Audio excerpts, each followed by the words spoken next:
হ্যাঁ, ওরা জানেই না। মানুষ যদি জানতে যে আমার মান, আমার দাম, আমার ইজ্জত, আমার সম্মান, আমার মর্যাদা, আমার কত গুরুত্ব, তাহলে মানুষ কোনো কিছু খাওয়ার আগে 7 বার ভাবতেন যে আল্লাহ আমাকে যে সম্মান দিয়েছে এই জিনিসটা খেলে পরে আমার সম্মানটা নষ্ট হবে না তো। পা ফেলার আগেও 10 বার ভাবতেন যে এই পথে চললে আমার ইজ্জত নষ্ট হবে না তো। কথা বলার আগেও 10 বার ভাবতেন যে আল্লাহ আমাকে এত সম্মান আর মর্যাদা দিয়ে পৃথিবীতে পাঠিয়েছে, এই কথাগুলো বললে আমার সেই মর্যাদার হানি হবে না তো। এই কাজটা করলে আল্লাহ দেওয়া মান সম্মান বিগড়ে যাবে না তো। আসলেই জানে না। যদি জানতেন তাহলে মানুষ এত পাপের কাজে কখনো ডুবে যেতে পারত না, কখনোই। যদি কোরআন শরীফের আরেকটি আয়াত আপনি দেখেন, এটা আমাদের চরম ব্যর্থতার কথা, আমাদের চরম বুক ফাটা আর্তনাদ আর আফসোসের ব্যাপার। এবার আল্লাহ পাক রব্বুল আলামিন কোরআন শরীফের অপর একটা জায়গায় বলেছেন, কুনতুম খায়রা উম্মাতিন উখরিজাত লিন-নাসি, এই পৃথিবীর মনুষ্য জাতি আমি আল্লাহ তোমাদের মধ্য থেকে ইমানদার আল্লাহওয়ালা, কলমায় বিশ্বাসী, ইসলাম মাননেওয়ালা মুসলমান দিগকে আমি আল্লাহ বাছাই করে নিলাম। বিশ্বের দরবারে আমার আল্লাহ সমগ্র মানব জাতির মধ্য থেকে ইমানদার মুসলমান দিগকে আলাদা করে বললেন, কুনতুম খায়রা উম্মাতিন, এই পৃথিবীর মুসলমান জাতি আমি আল্লাহ তোমাদিগকে সবচেয়ে সুন্দর জাতি বলে গ্রহণ করে নিলাম। জোরে বলুন সুবহানাল্লাহ। সবাই মিলে আল্লাহর শুকরিয়া আদায় করেন, বলুন সুবহানাল্লাহ। বললেন কুনতুম খায়রা উম্মাহ, কুনতুম তোমরাই হলে পৃথিবীতে যত দলের মানুষ আছে, যত গোষ্ঠীর মানুষ আছে, যত জাতের মানুষ আছে, আমি আল্লাহ বলছি তোমরা যারা আমি আল্লাহ আমাকে বিশ্বাস করেছো, আমার ইসলাম মেনে চলছো, তোমরাই হলে আমি আল্লাহ আমার কাছে সবচেয়ে ভালো জাতি। সবাই মিলে বলেন সুবহানাল্লাহ। কুনতুম খায়রা উম্মাহ, উম্মাতুন মানে তাড়াতাড়ি বলে, হ্যাঁ উম্মত মানে হ্যাঁ শুনতে পাইনি, বলে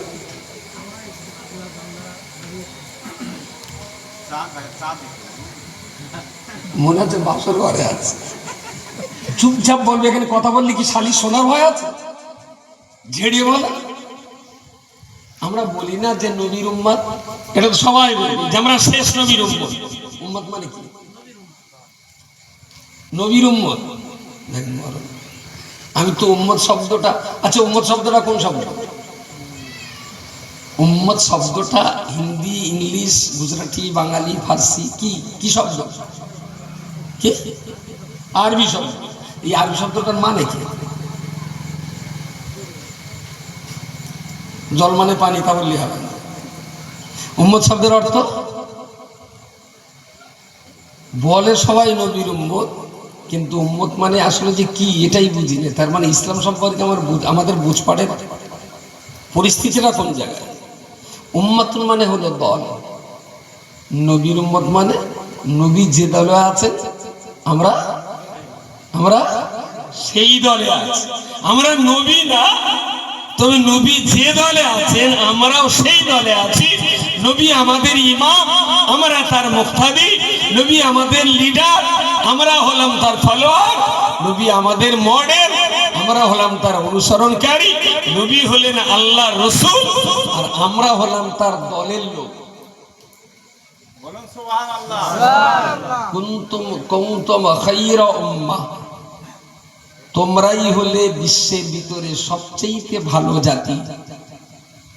আল্লাহ মুসলিমদের বলেছেন তোমরাই হলে বিশ্বের ভিতরে সবচেয়ে ভালো জাতি।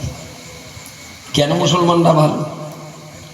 মুসলমানরা এত ভালো কেন? পৃথিবীতে আরো অনেক হিন্দু ভাইরা আছেন, তাদেরকে আল্লাহ সৃষ্টি করেছেন। খ্রিস্টান যারা আছে তারাও আল্লাহ সৃষ্টি, বৌদ্ধ, শিখ, পার্সিয়ান, ইসাই তারাও আল্লাহ সৃষ্টি।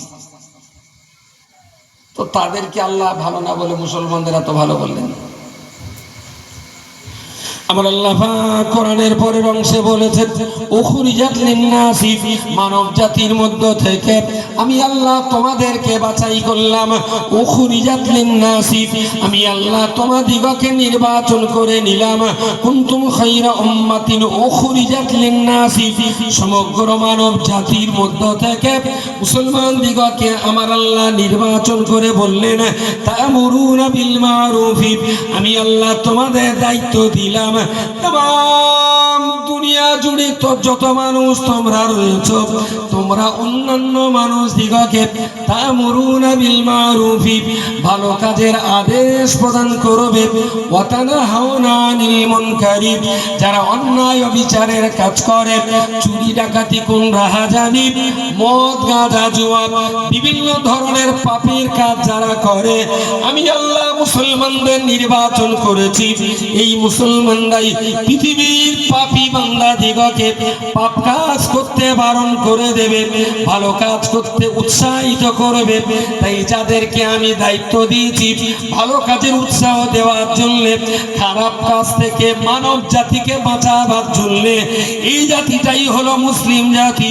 আর এদেরকে নির্বাচন করা হয়েছে तमाम দুনিয়ার মানুষকে ভালো কাজে উৎসাহ দেওয়ার জন্য, খারাপ কাজ প্রতিহত করার জন্য আমি আল্লাহ মুসলমানদেরকে এই দায়িত্ব দিয়ে দিলাম। সুবহানাল্লাহ বলেন, জোরে সুবহানাল্লাহ বলেন। আল্লাহ বলেন মুসলমানরা সবচেয়ে ভালো জাতি। কেন ভালো? না, ওরা অন্য মানুষ যারা ভালো মন্দ বোঝে না, মুসলমানরা তাদের ভালো কাজ করতে পরামর্শ দেয়। অন্য মানুষ যারা খারাপ কাজ করে, মুসলমানরা তাদেরকে অনুনয় বিনয় করে বলবে তোমরা খারাপটা করো না। এ দেখো মদটা খেও না, দুধ খাও। এই শোনো, তুমি না ওই জুয়া খেলে গেলে টাকা পয়সা সর্বনাশ করছো, পরিবারটা এইভাবে নষ্ট করো না, ওই টাকাগুলোতে ব্যবসা করো। এই শোনো, তোমার না কাজটা খুব খারাপ। তাহলে যে কি খারাপ? তাহলে যে তুমি একটু চুল্লু টুল্লু খাও, গাঁজা টাজা খাও, পয়সা দেখেও বিষ কিনে খায়। তুমি পয়সা দিয়ে এই খারাপ জিনিসগুলো খেও না। আর তুমি গাঁজা করবে না, তোমার মেয়ে কিন্তু কেউ বিয়ে করবে না। যেই শুনবে যে সেই অমুক ভরা মাতালের মেয়ে, কেউ বল তোমার মেয়ে বিয়ে করবে না, খারাপ কাজটাই যেও না। তাহলে ভালো কাজের ব্যাপারে উৎসাহ দেওয়া আর খারাপ কাজ থেকে গোটা মানব জাতিকে রক্ষা করা, এই দায়িত্ব আল্লাহ কাদের দিয়েছেন? একটু জোরে বলেন। মুসলমানদের দিয়েছেন। মুসলমানরা আল্লাহ প্রদত্ত এই দায়িত্ব পালন করার জন্যই থানার লকআপের ভেতরে গেছে। জোর ভেতরে যারা চোর ডাকাত গুন্ডা আছে, আমি তোর ভেতরকে বলে আসি যে তোরা যেন চুরি করিস না। ওর ভেতরে যারা চুরি করতরা আছে, ওখানে একটু বলে আসি তোরা যেন মদ গাঁজা খাস না। তাহলে কি করতে গেছে ওর ভেতরে? এটা হাসনাবাদ থানা তো, হাসনাবাদ থানা। এখন বাজে ধরুন রাত 9:30। এই রাত 9:30, 9:30 যদি হাসনাবাদ থানায় যে লকআপে দেখা হয়, যদি 10টা থাকে তাহলে মুসলমান কটা আছে? হ্যাঁ, 10টার ভিতরে 8টা মুসলমান থাকবে। তাহলে এরা ওর ভিতরে গেল কেন? এদের তো দায়িত্ব মানুষকে ভালো কাজের উৎসাহ দেওয়া, খারাপ কাজ থেকে নিষেধ করা, বাধা দেওয়া, চেষ্টা করা মানুষ যেন খারাপ থেকে বাঁচে। কিন্তু এরা লকআপে কেন? তাহলে ওরা কি ওখানে অস করতে গেছে? মানুষকে বাঁচাতে গেছে? তাহলে যে জাতির দায়িত্ব ছিল অন্যকে বাঁচানো, সেই জাতি এখন আসামির কাঠ গড়ায়। এর কারণটা কি? আর নিবারণের দাওয়াইটাই বাকি। আমাদের সাইফুদ্দিন হুজুর কেবলা রহমতুল্লাহ আলাইহি এতক্ষণ নামাজের উপরে সুন্দর ওয়াজ করেছে, অনেক সুন্দর সুন্দর কথা বলেছে। যদি আমি নামাজ পড়ছিলাম সব শুনিনি, কিছুটা শুনেছি। নামাজ নামাজ হলো মানুষের দেহ, মন, আত্মা সুস্থ এবং সবল রাখা আর আধ্যাত্মিক সুস্থতা থাকা, এর একটা বড় ইবাদত হলো নামাজ। সুবহানাল্লাহ বলে। আমি হিসেব করে দেখেছি গড়পড়তায় পশ্চিমবঙ্গের 3 কোটি যদি মুসলমান হয়, তা খুব বেশি বেশি যদি হয় 25 কোটি, 3 কোটি যদি মুসলমান হয় তা 25 লাখ 5 ওয়াক্ত নামাজ পড়ে। ভুল বলে যাবে, ওই শতকরা 12-14 জন হয়তো 5 ওয়াক্ত নামাজ পড়ে, বাকিরা একটু ওই ঈদের নামাজটা পড়ে আর সপ্তাহে রেশনটা তোলে, মোটামুটি এইভাবেই চলে যাচ্ছে। যে জাতির এই করুণ দশা কারণ ইসলাম তো আমাদের দেশে নূতন নয়, 700 বছরের অধিক কাল ধরে এই বাংলাতে ইসলাম প্রচার হচ্ছে। এখনো মানুষকে নামাজ শেখাতে হচ্ছে, হাতে ধরে পায়ে ধরে নামাজ পড়াবার কথা বলতে হচ্ছে। যে নামাজের কথা আল্লাহ কোরআন শরীফে কত জায়গায় বলেছে? কত? 82 জায়গায়। মনে হচ্ছে অন্য কোনো কাজ এতবার বলেন। নামাজটার ব্যাপারে আল্লাহ 82 বার কোরআনে বলেছে যে তুমি নামাজ পড়ো। কেন? নামাজের আধ্যাত্মিক শান্তি আছে, বাহ্যিক শান্তি আছে, রুহানি শান্তি আছে, এবং নামাজ মানুষকে কি ভদ্র বানায়, নামাজ মানুষকে সভ্য বানায়, নামাজ মানুষকে পরিষ্কার পরিচ্ছন্ন জীবনযাপন করতে বাধ্য করায়। একজন 5 ওয়াক্ত নামাজি লোক, ধরুন চৈতলে তার যদি পেশাব লাগে, সে কি যেখানে সেখানে রাস্তার ধারে বসতে পারবে? বসতে প্রথম কথাটা আড়াল জায়গা খুঁজবে, যেখানে পেশাব করতে বসলে কেউ দেখতে পাবে না।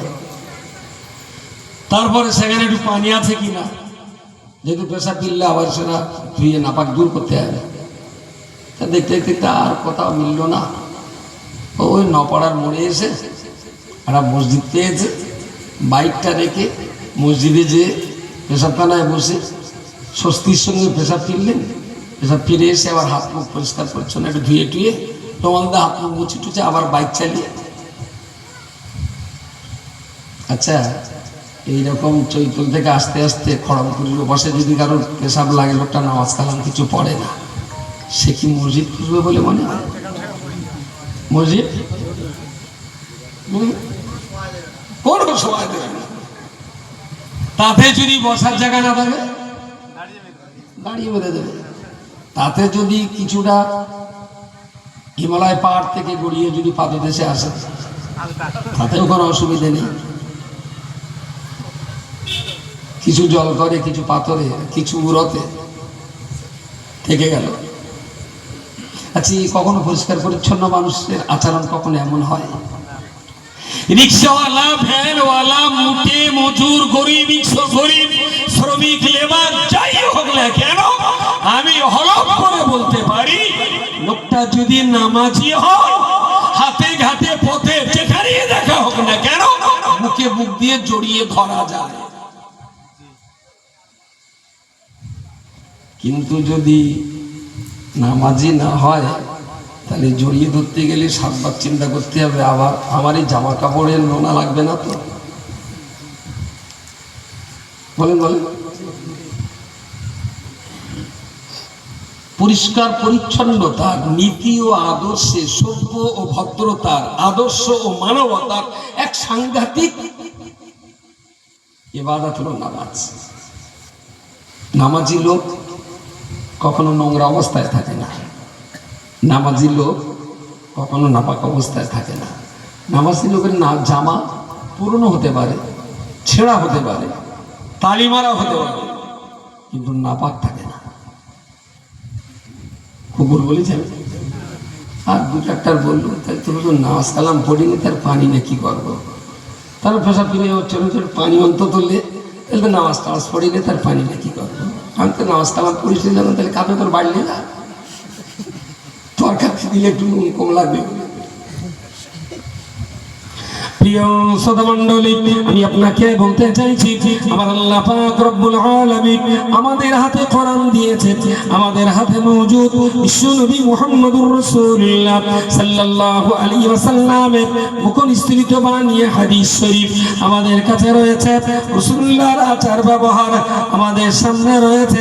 পিরানে পীর দস্তগীর বড় পীর সৈয়দ আব্দুল কাদের জিলানী রাহিমাহুল্লাহর আদর্শ, মুজাদ্দিদ আল ফিসানি খাজা মুঈনুদ্দিন চিশতি রাহমাতুল্লাহ আলাইহির আদর্শ, আল্লাহর বাণী কোরআন রয়েছে, রাসূলুল্লাহর আচরণ হাদিস রয়েছে।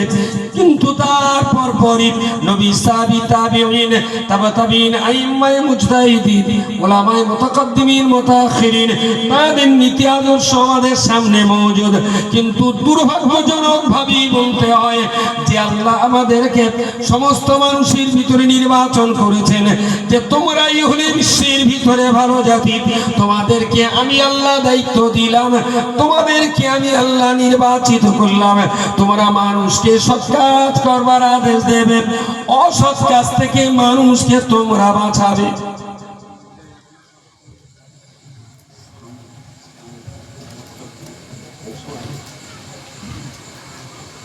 তোমরা মানুষকে ভালো কাজে উৎসাহ, শুধু আলেম মাওলানা মুফতিদের নয়, সবার দায়িত্ব। কেন বলুন তো? এত কিছু থাকার পরেও যেখানে যেখানে যেখানে 30% আমাদের মুসলমান বাস, সেই জায়গায় জেলখানার ভিতরে থানার লকআপে 80% মুসলমানের অবস্থান।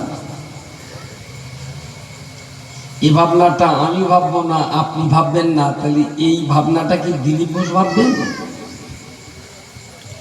মুসলমানদের এই মহা বিপদ থেকে বাঁচাবার চিন্তা চেতনা ভাবনাটা যদি আমরা না করি, খোদার কাছে কি আমাদের জবাব দিতে হবে না?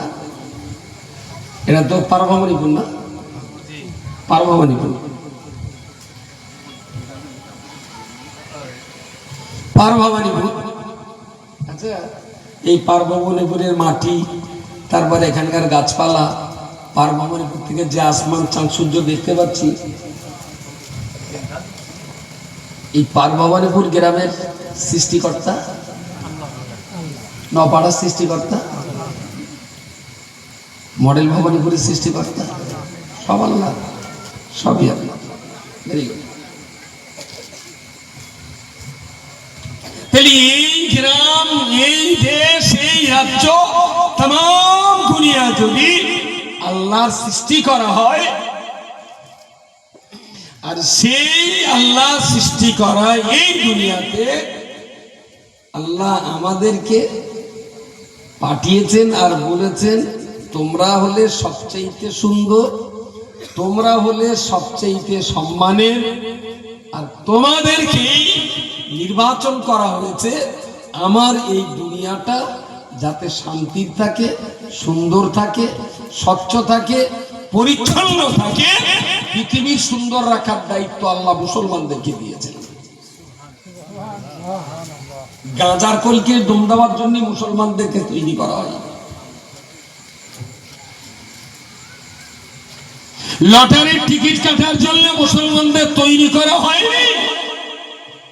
অনেক কিছু সমাজে থাকবে, বহুত কিছু থাকবে, যে আল্লাহ গরুকে সৃষ্টি করেছেন, সে গরুর কাছ থেকে দুধও পাই, চনাও পাই, তাই না? তাহলে দুধটা খেতে হয়, চনাটা বাদ দিতে হয়। এই জ্ঞানটুকু আল্লাহ আমাদেরকে দিয়েছে, আর এর জন্য আমাদের পড়াশোনাও করতে হয়, বুঝতে হয়। তাহলে আমরা যারা ইসলাম ধর্ম অবলম্বী মানুষ, কোরআনুল কারীমের মতো এত বড় গুরুত্বপূর্ণ একটা কিতাব আমাদের হাতে, যার 1400 বছর ধরে এক মহান সত্যকে বুকে নিয়ে অনেক উচ্ছ্বাস, অনেক সাইক্লোন, অনেক ভূমিকম্প, কত হুমকি, কত ধমকি, কত চমকানির পরেও আজও পৃথিবীতে একটাই মাত্র কিতাব, যা 1400 বছর ধরে স্বমহিমায় ইজ্জতের সঙ্গে মাথা তুলে দাঁড়িয়ে আছে, তার নাম হলো কোরআনুল কারীম। জোরে বলুন সুবহানাল্লাহ। খুব দুর্ভাগ্য, মুসলমান কোরআনটাই চিনল না, কোরআনটাই চিনল না।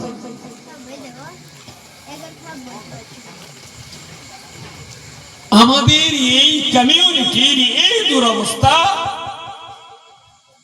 এই বিপদসংকুল পরিস্থিতিতে বাঁচবার জন্য আর বাঁচাবার জন্য দায়িত্ব কিন্তু আমাদের সবার, কেউ এড়িয়ে যেতে পারবেন না।